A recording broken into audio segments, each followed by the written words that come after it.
Hello दोस्तों, सादा प्रणाम। मैं आपकी गुड़िया अम्मा और मेरे यूट्यूब चैनल पर आप सभी का स्वागत है। और मैं एक अवधी गीत सुनाने जा रही हूँ। आप लोग लाइक शेयर सब्सक्राइब, अच्छा लगे तो कमेंट करें।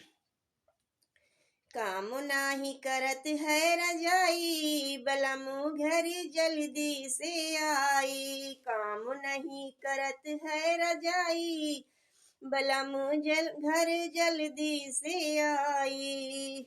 जल्दी से आई हो, जल्दी से आई, जल्दी से आई हो, जल्दी से आई।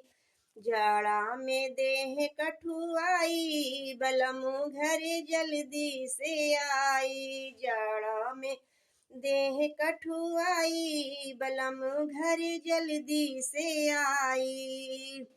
भैल नहीं बाटे कमाई, धनी हो घर कैसे के आई। भैल नहीं बाटे कमाई, धनी हो घर कैसे के आई। कैसे के आई हो, कैसे के आई, कैसे के आई हो, कैसे के आई। भैल नहीं बटे कमाई, धनी हो घर कैसे के आई। भैल नहीं बटे कमाई, धनी हो घर कैसे के आई। तनि धन धीर धरा हमरी सजनिया, तनि धन धीर धरा हमरी सजनिया। कुछ दिन की बात रहे हमरी हो धनिया, कुछ दिन की बात रहे हमरी हो धनिया।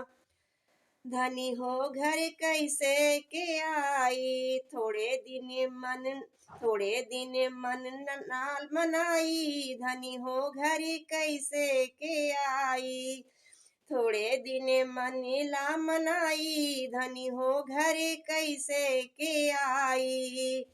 भैल नहीं बटे कमाई, धनी हो घर कैसे के आई। भैल नहीं बटे कमाई, धनी हो घर कैसे के आई। लागल पाल तिहरो हमरो बदनवा, ऊपर से जोर कैले पुरवा पवनवा। लागल पाल तिहरो हमरो बदनवा, ऊपर से जोर कैले पुरवा पवनवा। आवे ना अकेले घाई, बला में घर जल्दी से आई। आवे ना अकेले घाई, बला में घर जल्दी से आई।